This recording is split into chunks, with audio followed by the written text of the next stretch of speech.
오늘의 말씀은 히브리서 7장 11절부터 19절까지 말씀입니다. 레위 계통의 제사 직분으로 말미암아 온전함을 얻을 수 있었으면 백성이 그 아래에서 율법을 받았으니 어찌하여 아론의 반차를 따르지 않고 멜기세덱의 반차를 따르는 다른 한 제사장을 세울 필요가 있느냐? 제사 직분이 바꾸어졌은즉 율법도 반드시 바꾸어지리니 이것은 한 사람도 제단 일을 받들지 않는 다른 지파에 속한 자를 가리켜 말한 것이라. 우리 주께서는 유다로부터 나신 것이 분명하도다. 이 지파에는 모세가 제사장들에 관하여 말한 것이 하나도 없고 멜기세덱과 같은 별다른 한 제사장이 일어난 것을 보니 더욱 분명하도다. 그는 육신에 속한 한 계명의 법을 따르지 아니하고 오직 불멸의 생명의 능력을 따라 되었으니 증언하기를 내가 영원히 멜기세덱의 반차를 따르는 제사장이라 하였도다. 전에 있던 계명은 연약하고 무익함으로 패하고 율법은 아무것도 온전하게 못할지라. 이에 더 좋은 소망이 생기니 이것으로 우리가 하나님께 가까이 가느니라. 네, 어제에 이어서 오늘도 멜기세덱의 반차를 따라 이 땅에 영원한 제사장으로서 오신 예수님에 대한 설명을 함께 보도록 하겠습니다. 자, 이 히브리서 기자의 지금 논지의 중심, 핵심은 뭐냐면 예수님께서 레위 지파, 아론의 계열의 제사장으로 이 땅에 오시지 않으신 이유가 뭐냐 하고 얘기하는 겁니다. 자, 제사장의 직분이라면 제사장의 직분은 하나님과 사람을 연결시켜주는 중보적인 사역이죠. 이 제사장의 직분을 감당하는 존재가 바로 예수님이라면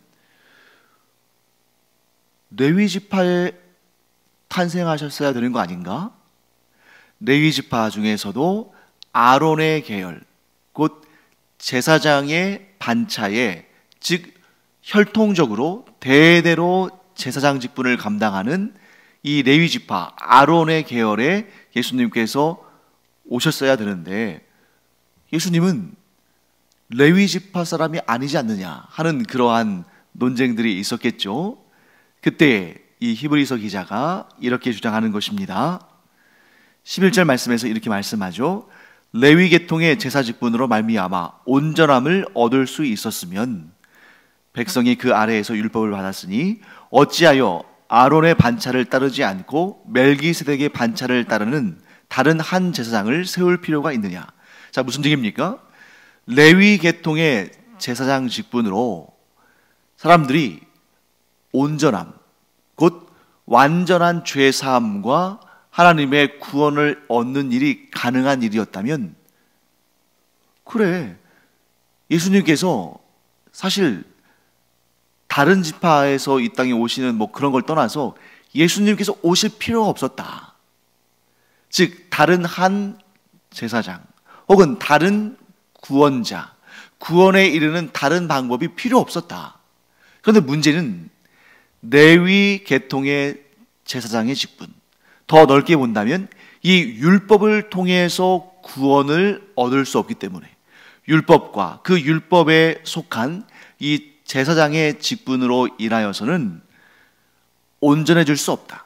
곧 구원받을 수 없다. 그렇기 때문에 하나님께서 다른 구원의 길을 여셨는데 이것은 율법 혹은 레위 계통의 제사 직분과는 비교할 수 없는, 왜냐하면 그것은 온전하지 않은 것인데 온전한 구원을 주시는 새로운 길을 하나님께서 내셨다. 자, 그런데 하나님께서 온전하지 않은 율법과 온전하지 않은 레위 계통의 제사 직분으로 구원을 주시는 것이 아니라 온전한 구원의 길을 여셨는데, 그런데 그 온전한 구원의 길을 이루실 분이 온전하지 않은 율법 아래에 계시고 온전하지 않은 레위 계통의 제사장 직분에 있다면 그건 말이 안 되는 거죠. 그래서 하나님께서 다른 길을 통해서 온전한 구원을 이루시는 예수님을 이 세상에 보내셨다. 그러면 그 다른 길이 뭐냐? 다른 길은 일반적이지 않은, 혈통을 따라 이루어지는 것이 아닌, 하나님께서 직접 택하시고 하나님께서 직접 보내시며 하나님께서 직접 특별한 사역을 행하게 하시는 그 방법, 곧 멜기세덱의 반차. 어느 누구도 예측할 수 없는, 오직 하나님만이 계획하시고 하나님만이 이루시고 하나님만이 그 결과를 주장하시는 그 길을 따라 예수님께서 이 땅에 구원자로 오셨다 하는 것을 강조하는 것입니다. 그래서 오늘 이 본문의 핵심은 뭐냐면, 유대인들이 그토록 중요하게 여기는 율법과 제사법을 통해서는 구원을 받을 수 없다. 자, 우리는 이방인이잖아요. 우리는 유대인이 아니니까. 우리 입장에서는 뭐 별 의미 없이 들리는, 별로 이렇게 중요하지 않은 그런 내용인 것 같지만, 여러분 한번 생각해 보십시오. 유대인들의 입장에서는 이게 얼마나 충격적인 일이겠습니까? 유대인들은, 조금 더 확장해서 본다면 이스라엘 사람들은, 그들은 자신들이 아브라함의 후손이라는 혈통으로 인해서 하나님 앞에 의롭다 여기심을 받고, 오직 하나님께서 이스라엘 백성들과만 언약을 맺으시고, 오직 이스라엘 백성들에게 율법을 주셔서 구원에 이르는 길을 오직 이스라엘 사람들에게만, 즉 이 유대인들에게만 열어주셨다. 그 길을 유대인들에게만 제시하시고 그 길을 열어주셨다. 이렇게 믿고 있는데, 그래서 율법을 얼마나 열심히 지키려고 노력합니까? 그리고 제사를 그들이 얼마나 소중히 여기고 얼마나 열심히 지켰냐면, 이 제사장들은 그냥 가끔씩 한번 제사 드리는 것이 아니라 아침과 저녁에 하루에 2번은 상번제, 즉 항상 드리는 번제해서 아침과 저녁에 매일같이 2번씩 기본적으로 번제를 하나님께 드립니다. 그 외에도 속죄제, 속건제, 소제, 화목제, 또 절기에 따라 특별한 또 제사를 드리는, 그러니까 얼마나 많은 제사를 드리고 그 제사들을 얼마나 중요하게 여기는지. 그래서 그들은 철석같이 믿고 있는 거죠. 하나님의 율법과 하나님께 드리는 제사를 통해서 자신들은 구원받는다. 이것은 오직 우리 이스라엘 백성들에게 주신 하나님의 크신 은혜다. 바로 거기에서부터 그들이 특권의식, 선민의식, 우월의식이 생겨나는데 그걸 부인해버리는 거예요. 자, 지금까지 너희는 율법과 제사를 통해서 구원받는 걸로 생각했지만 아니다.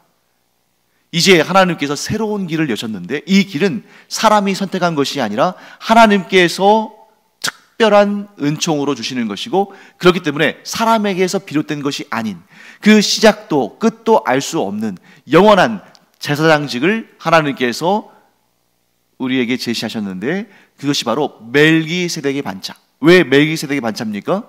멜기세덱이라는 인물이 창세기 14장에 등장하죠. 시작도 끝도 알 수 없고 아버지도 모르고 어머니도 모르는, 그러니까 이 멜기세덱이라는 인물이 아주 좀 미스테리한 인물입니다만, 그가 뭐 하늘에서 뚝 떨어졌느냐 땅에서 솟아올랐느냐 우리 알 수 없어요.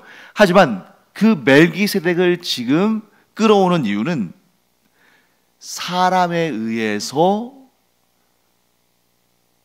지명되거나 제도적으로 제도적으로 이렇게 주어진 그런 직책이 아니라 누구도 알 수 없는 하나님께서 직접 임명하신 그러한 반차다 하는 것을 의미하는 거죠. 즉 예수 그리스도께서 이 땅에 구원자로 오신 것은 이미 하나님께서 버리신 구원에 이르는 길로서의 모든 기능이나 모든 능력을 상실한 그러한 율법과 제사법에 의한 구원이 아니라 하나님께서 특별한 구원 계획 가운데에 완전케 하시는, 온전케 하시는 구원의 역사를 새로운 방식으로, 예수 그리스도께서 그 새로운 방식을 통해서 우리를 구원하시도록 하나님께서 계획하셨다. 그러므로 구원은 율법이나 제사법이나 아브라함의 육체적인 혈통을 따라 되는 것이 아니라 이 새로운 온전케 하는 이 길을 통해서 이루어지는데, 그 길에 예수님께서 우리를 위한 구원자로 오셨고, 그 예수 그리스도를 믿는 자는 누구나 율법을 따르지 않아도, 제사를 드리지 않아도, 아브라함의 혈통, 곧 이스라엘 사람들의 그 혈통을 따르지 않아도, 그 혈통 가운데 있지 않아도 구원받는 길이 열렸다 하는 것을 말씀하고 있는 것입니다. 그러니까 우리 간단하게 이렇게 정리할 수 있겠죠? 예수님은 멜기세덱의 반차를 따른 영원한 제사장이다 라는 말씀은 이렇게 요약할 수 있습니다.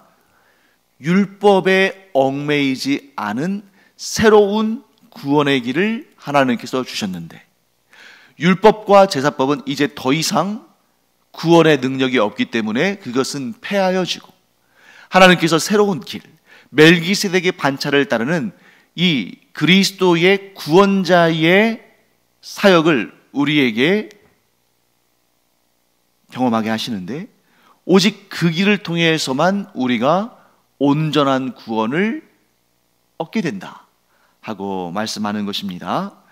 자, 멜기세덱과 관련해서는 어제 우리가 창세기 14장의 내용을 집중적으로 살펴봤습니다. 근데 구약에서, 자, 신약에서는 멜기세덱에 대한 내용이 여기 히브리서에 나오죠. 그런데 구약에서 멜기세덱에 대한 정보를 제공하는 그러한 부분은 창세기 14장과 함께 시편 110편이 있어요. 시편 110편을 통해서 또 우리가 멜기세덱에 대해서 알아갈 수가 있습니다. 그래서 여러분, 지금 성경책을 가지고 계신 분들은 시편 110편을 한번 찾아보시기 바랍니다. 그리고 제가 한번 시편 110편을 읽어드리겠습니다. 한번 들어보시죠.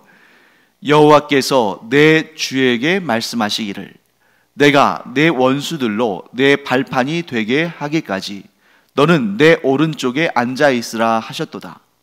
여호와께서 시온에서부터 주의 권능의 귤을 내보내시리니 주는 원수들 중에서 다스리소서.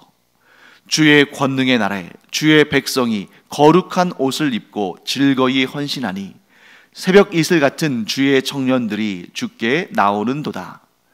여호와는 맹세하고 변하지 아니하시리라. 이르시기를, 너는 멜기세덱의 서열을 따라 영원한 제사장이라 하셨도다. 주의 오른쪽에 계신 주께서 그의 노하시는 날에 왕들을 쳐서 깨뜨리실 것이라. 뭇 나라를 심판하여 시체로 가득하게 하시고 여러 나라의 머리를 쳐서 깨뜨리시며 길가에 시냇물을 마심으로 그의 머리를 드시리로다. 자, 이 시편 110편은 다윗의 시입니다. 그런데 이 시가 중요한 이유는, 이 시가 신약에서 예수님께서 이 시를 인용하셔서 예수님이 어떤 분이신지를 드러내셨어요. 특히 1절 말씀이죠. 여호와께서 내 주에게 말씀하시기를, 내가 내 원수들로 내 발판이 되게 하기까지 너는 내 오른쪽에 앉아 있으라 하셨도다. 자, 예수님께서 구원자로 이 땅에 오셔서 메시아의 사역들을 행하시는데 믿지 않는 사람들이 많았습니다. 그때 예수님께서 예수님이 어떤 존재이신지를 드러내시는데 이 시편 110편 1절을 인용하시죠. 예수님의 권위를 인정하지 않고 예수님을 하나님의 아들로 받아들이지 않는 자들에게 이렇게 말씀하시는 겁니다. 너희가 시편 110편을 읽어보았느냐? 시편 110편 1절에 다윗이 여호와께서 내 주에게 말씀하시기를 이렇게 표현하는데, 자, 이 시는 다윗이 썼는데 다윗이 자신을 가르쳐서 내 주라고 말할 수 있느냐? 자, 다윗이 만일 자기 자신을 가르쳐 말한다면 여호와께서 나에게 말씀하시기를 이렇게 말해야 맞잖아요. 그런데 다윗이 지금 뭐라고 표현하냐면 1절에서 여호와께서 내 주에게 말씀하시기를. 그러니까 다윗은 지금 자기 자신에 관한 말을 하는 것이 아니라 다윗이 내 주라고 부르는 그 대상에 대해서 말하고 있는 것이고, 여호와께서 그 내 주에게 말씀하셨다, 이런 내용입니다. 자, 그러면 여기에서 내 주는 누구겠는가? 일단 다윗이 아니죠. 그리고 다윗은 이스라엘의 왕인데 이스라엘의 왕인 다윗이 누구에게 내 주라고 말하겠습니까? 물론 이스라엘보다 더 강한 나라에 더 힘 있는 왕에게 내 주라고 표현할 수도 있겠죠. 이스라엘 내에는 그런 사람이 없지만, 그런데 이스라엘보다 더 강한 나라의 왕이라면 그가 여호와 하나님을 경외하는 사람일까요? 그런 사람은 없잖아요. 다 우상신을 섬기는 이방 나라 사람들인데, 그렇기 때문에 여기서 내 주는 누구냐? 예수님께서 말씀하시는 거예요. 그게 나를 지칭한 것이다. 다윗이 믿음의 눈으로 나의 올 때를 보며 예언한 시인데, 성부 하나님께서 성자 하나님인 나에게 내가 너의 원수들로 너의 발판, 옛날 성경에는 발등상이라고 되어 있죠. 너의 발판이 되게 하기까지 너는 내 오른쪽에 앉아 있으라. 결국 예수님께서 죄와 사망의 권세를 십자가의 권세로 이기시고 승천하셔서, 부활하시고 승천하셔서 하나님의 보좌 우편에 앉으셨잖아요. 자, 그 다음에 4절 말씀에 이렇게 말씀하죠. 여호와는 맹세하고 변하지 아니하시리라. 이르시기를 너는, 여기서도 너는, 지금 이 시에서 너라는 2인칭으로 표현되는 것은 다윗 자신이 아닙니다. 예수 그리스도를 믿음의 눈으로 바라보면서 예언한 예언시예요. 너는 멜기세덱의 서열을 따라 영원한 제사장이라 하셨도다. 자, 당연히 여러분, 다윗은 이스라엘의 왕이지만 그는 제사장의 역할을 하지 않았습니다. 그가 이스라엘 백성들을 잘 이끌었지만 그가 영원한 구원을 이스라엘 사람들에게 혹은 인류에게 베푼 것이 아닙니다. 그렇기 때문에 이 스케일 큰 시는 다윗이 자기 자신을 향하여서, 자기 자신에 대하여서 부른 노래가 아니라 성자 하나님, 곧 멜기세덱의 반차를 따라 영원한 제사장으로서 영원하고 온전한 구원을 그의 백성들에게 베푸시는 성자 하나님, 곧 구원자 예수 그리스도에 관해서 노래한 것이다. 예언적인 시다. 이렇게 말할 수 있는 것이죠. 예수님께서 그렇게 말씀하십니다. 그렇다면 예수 그리스도는 장차 어떤 역할을 하게 될 것인가? 시편 110편과 히브리서 7장의 내용을 종합해서, 히브리서 지금 우리가 읽은 이 7장의 내용을 종합해서 본다면 이렇게 몇 가지로 정리할 수가 있습니다. 첫째, 예수 그리스도는 영원한 제사장으로서 예수 그리스도께 속한 자들을 하나님께로 인도하는 그러한 영원한 구원을 이루시는 분이시다. 자, 예수 그리스도께서 어떤 분이시라고요? 하나님께서 멜기세덱의 반차를 따라 이 세상에, 즉 육체의 세습을 통해서 이루어지는 레위 지파의 아론 계열의, 즉 아론의 반차의 제사장이 아니라 그 시작도 끝도 알 수 없는 영원한 제사장의 직분, 곧 멜기세덱의 반차를 따른 영원한 제사장으로 예수님께서 이 땅에 오셔서 우리와 하나님을 연결하시는, 즉 우리가 하나님께 가까이 나아가게 하는 그러한 길을 열어두셨다. 히브리서 기자는 이에 대해서 뭐라고 표현하냐면 하나님께 가까이 나아가게 하는, 하나님께로 우리를 인도하는 더 좋은 소망을 우리에게 열어주셨다.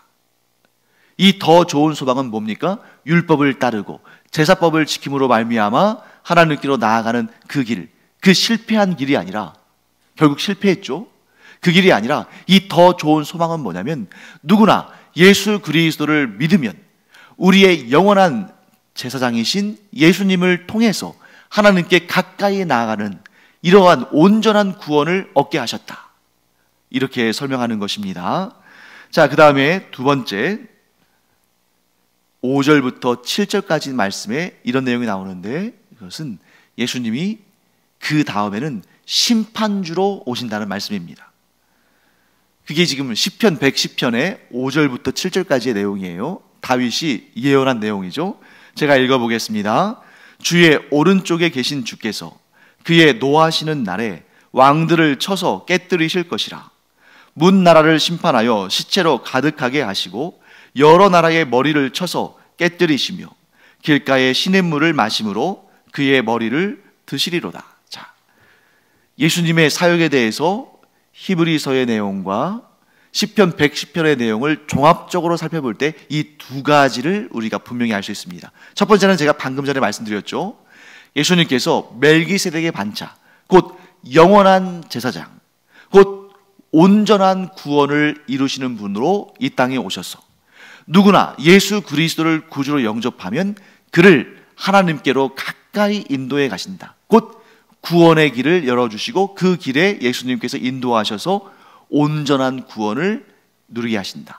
그런데 그렇게 믿음으로 반응하는 자는 예수 그리스도를 통해서 하나님께로 나아가며 영원한 그리고 온전한 구원을 얻는데, 믿음으로 반응하지 않은 자, 예수 그리스도를 구주로 영접하지 않은 자, 여전히 율법에 소망을 두거나 여전히 제사를 통해서 구원받을 수 있다고 생각하거나 혹은 예수 그리스도를 구주로 인정하지 않는, 따르지 않는 그런 자들에게는 무엇이 기다린다? 예수 그리스도의 심판주로서의 재림, 심판하시는 그날이 기다리고 있다. 자, 아직 구원의 문이 닫히기 전에, 아직 예수 그리스도께서 심판주로 재림하시기 전에 예수 그리스도 곧 우리의 영원한 제사장으로서 우리에게 영원한 구원의 길을, 또 온전한 구원의 길을 열어주시는 예수 그리스도를 믿고 의지하는 자는 영원한 구원, 영원한 안식에 들어가게 되지만, 그렇게 하지 않는 자들에게는 무엇이 남아있다? 장차 예수 그리스도께서 심판주로 재림하셔서 그 모든 자들에게 영원한 멸망의 심판을 행하실 것이다. 이렇게 전달하고 있는 거죠. 사랑하는 성도 여러분, 아직은 구원의 길이 닫히지 않았습니다. 그 구원의 길은 단 하나의 길, 누구나 영원한 제사장, 우리의 유일한 구원의 길을 열으신 예수 그리스도를 따르는 것, 그것이 지금 열려있는 구원의 길이에요. 그 문이 아직 닫히지 않았습니다. 그러나 언젠가 그 문이 닫히는 날이 오는데 그때는 누구도 구원에 이르지 못해요. 그 무서운 심판의 날, 하나님, 제가 잘못했습니다. 제가 예수님을 전에 들었는데 제가 부족해서, 제가 지혜롭지 못해서, 제가 완악해서 예수 그리스도를 구주로 영접하지 않았고, 그래서 그 유일한 구원의 길에 들어서지 못했는데 지금 회개합니다. 잘못했습니다. 용서하여 주시옵소서. 예수 그리스도를 구주로 영접하겠습니다. 저에게 온전한 구원을 허락하여 주시옵소서. 안 된다는 거예요. 그 심판의 날에는 더 이상의 구원의 은총이 주어지지 않는다. 그러므로 지금이 구원받기에 가장 좋은 때다. 왜? 언제 그리스도의 재림, 곧 심판주로 재림하시는 그날이 언제 임할지 알지 못하니까. 사랑하는 성도 여러분, 그럼에도 불구하고 지금 너무나 많은 사람들이 예수 그리스도를 구주로 영접하지 않거나, 또는 이 히브리서 기자가 편지를 쓸 수밖에 없었던 이유, 거짓된 진리, 이단과 사이비, 거짓 교사들에게 현혹되어서 구원에 이르는 그 유일한 길을 가다가 그 길에서 곁길로 샌 사람들, 이런 사람들도 얼마나 많습니까? 그런데 아직은 구원의 길이 닫히지 않았으니까, 아직 구원의 문이 닫히지 않았으니까 지금 우리는 복음을 전하고 그들을 위해서 기도해야 하는 것이고, 뿐만 아니라 우리도 그 구원의 유일한 길에서 곁길로 새지 않도록 끝까지 우리의 믿음을 지켜야 되는 것입니다. 그래서 이제 이렇게 해서 우리가 이제 멜기세덱의 반차가 무슨 뜻인지를 알게 되는 거죠. 율법에 얽매이지 않는, 곧 이미 그 구원의 길로서의 의미가 없는, 그 능력을 상실한 율법과 제사법이 아니라 하나님께서 우리의 구원을 위해서 특별히 예비하신 예수 그리스도를 통한 그 유일한 길, 그 길을 가는 자만이 온전한 구원을 이룬다. 또한 주님의 재림하시는 그날까지 우리는 이 세상에 한 명이라도 더 구원의 길로 나아가도록 그들을 위해서 복음을 전하고 기도해야 한다 하는 사실을 알게 됩니다. 기도하겠습니다. 하나님, 저희는 예수 그리스도를 구주로 영접하였기 까닭에 그 유일한 구원의 길에 들어선 자들입니다. 저희들이 결코 곁길로 빠져나가지 않도록, 이 구원의 길에서 이탈하지 않도록 끝까지 믿음을 지키고 구원을 완성하도록 주님 은혜를 베푸시고 이끌어 주시고 보호하시며 동행하여 주시옵소서. 뿐만 아니라 아직도 이 구원의 길에 들어서지 않은 사람들, 아직 그 구원의 문이 닫히기 전에, 아직 예수 그리스도의 심판의 날, 곧 재림이 있기 전에 한 사람이라도 더 그 구원의 길에 들어서도록 하나님께서 은혜를 베풀어 주시옵소서. 감사드리며 예수님의 이름으로 축복하며 기도합니다. 아멘. 기도하는 시간입니다. 구원과 관련해서 우리는 두 가지 기도를 해야겠죠. 첫째는 내가 지금 얻은 이 구원의 은총을 잃지 않도록, 곧 이 유일한 구원의 길에서 벗어나지 않도록 우리의 믿음을 지키기 위해서 기도해야 되겠고요. 또 다른 하나는 이 유일한 구원의 길에 들어서지 않은 자들을 우리가 불쌍히 여기며 긍휼히 여기며 그들이 우리와 같이 이 구원의 길에 동참하도록 기도해야 되겠습니다. 기도하겠습니다.